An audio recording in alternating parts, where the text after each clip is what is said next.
Olá, amados irmãos, que alegria estarmos mais uma vez juntos. Estamos falando sobre juízo eterno aqui na fundamentação da Palavra de Deus, nossa semana número 9, nona semana. Então, quinta-feira hoje vamos seguir firmes, falando hoje sobre o juízo passado, sobre a cruz. Quando falamos em juízo eterno, mas ao mesmo tempo mantemos nossa fé e esperança na ressurreição, precisamos entender que Deus não mudou as regras para nos tirar da morte sem qualquer punição pelo pecado e rebeldia dos homens. Pelo contrário, ele foi totalmente justo e aplicou a pena sobre a qual havia alertado Adão e Eva quando proibiu que se alimentassem da árvore do conhecimento do bem e do mal. Ele disse, em Gênesis 2,17, no dia em que dela comeres, certamente morrerás. Assim, tanto o homem quanto Satanás receberam o justo castigo de Deus, o que podemos ver com clareza quando olhamos para a cruz. Os pecados do homem. Porque Deus é amor e justiça, ele cumpriu em si mesmo, no Filho, a pena que era devida a nós. O sacrifício de Jesus na cruz foi substitutivo. Ele tomou o nosso lugar e passou pela morte mesmo sem pecado. Ele foi e é o nosso fiador, aquele que pagou a dívida em nosso lugar. Glória a Deus. Nossos pecados foram julgados e nós fomos condenados, mas Jesus recebeu a punição que nós merecíamos. Cristo nos resgatou da maldição da lei, fazendo-se Ele próprio maldição em nosso lugar. Isso está ali em Gálatas 3:13. Vamos ler esse texto, Gálatas 3:13. Vamos ver como é que está aqui, Gálatas 3:13. Diz assim: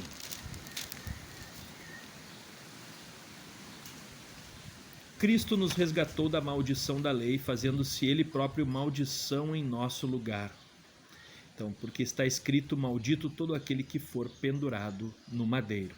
E também ali em 1 Pedro 3, no versículo 18, temos essa afirmação. Diz assim: pois também Cristo morreu uma única vez pelos pecados, o justo pelos injustos, para conduzir-vos a Deus, morto sim na carne, mas vivificado no Espírito. Aleluia, tomou o nosso lugar, o nosso Senhor na cruz do Calvário.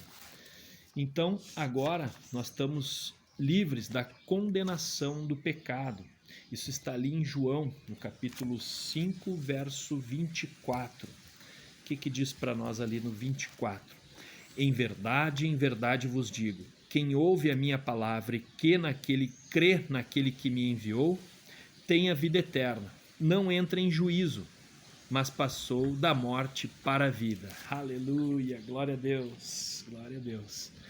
A natureza pecaminosa do homem, como está ali em Romanos 8:1, um texto conhecido, nos fala, já nenhuma condenação há para os que estão em Cristo Jesus, agora já nenhuma condenação há para os que estão em Cristo Jesus, porque a lei do Espírito e da vida em Cristo Jesus te livrou da lei do pecado e da morte.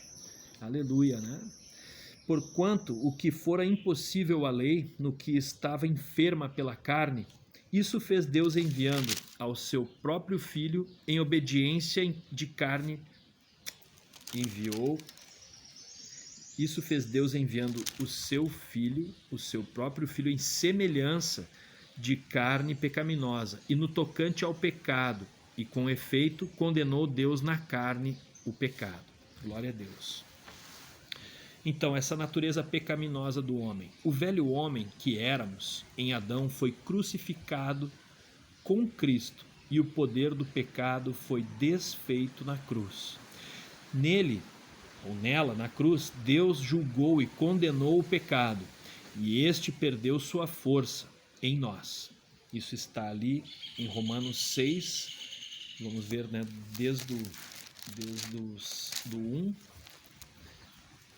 até o 6, diz assim: que diremos, pois? Permaneceremos no pecado para que seja a graça mais abundante? De modo nenhum. Como viveremos ainda no pecado, nós os que para ele morremos?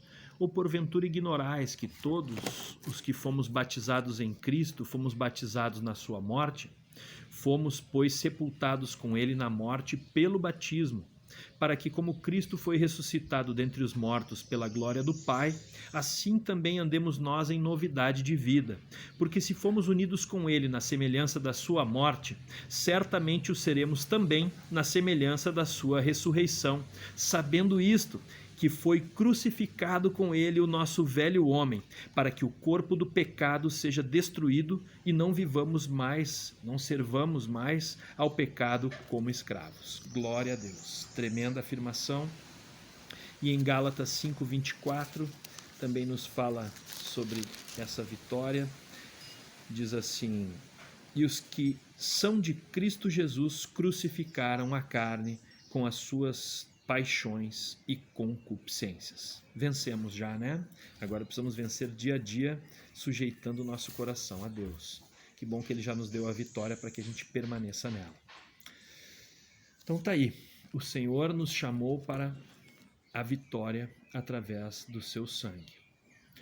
Como Paulo, o apóstolo, podemos afirmar: estou crucificado com Cristo. Logo, já não sou eu quem vive, mas Cristo vive em mim. Isso está em Gálatas 2:19 a 20. E o diabo e os seus demônios, como diz em 1 João 3, lá no finzinho aqui, né? 1 João 3, 8, diz assim: aquele que pratica o pecado procede do diabo, porque o diabo vive pecando desde o princípio. Para isto se manifestou o Filho de Deus, para destruir as obras do diabo. Então tá aí, a vitória do Senhor destruiu na cruz do Calvário, nos deu a vitória pelo seu sangue. A cruz não só tratou com o pecado do homem e a própria natureza pecaminosa deste, mas também marcou a derrota do diabo, de todos os principados e potestades, os governos, do reino das trevas e as suas pretensões. Sua autoridade foi anulada. Por sua morte, destruísse aquele que tem o poder da morte, a saber, o diabo. Isso está em Hebreus 2,14. Por fim, o diabo será lançado no lago de fogo, consumando a sentença divina contra ele. Está ali em Apocalipse 20:10. O diabo, o sedutor deles, foi lançado para dentro do lago de fogo e enxofre, onde já se encontram não só a besta, como também o falso profeta. E serão atormentados de dia e de noite pelos séculos dos séculos. Grande vitória do Senhor, né?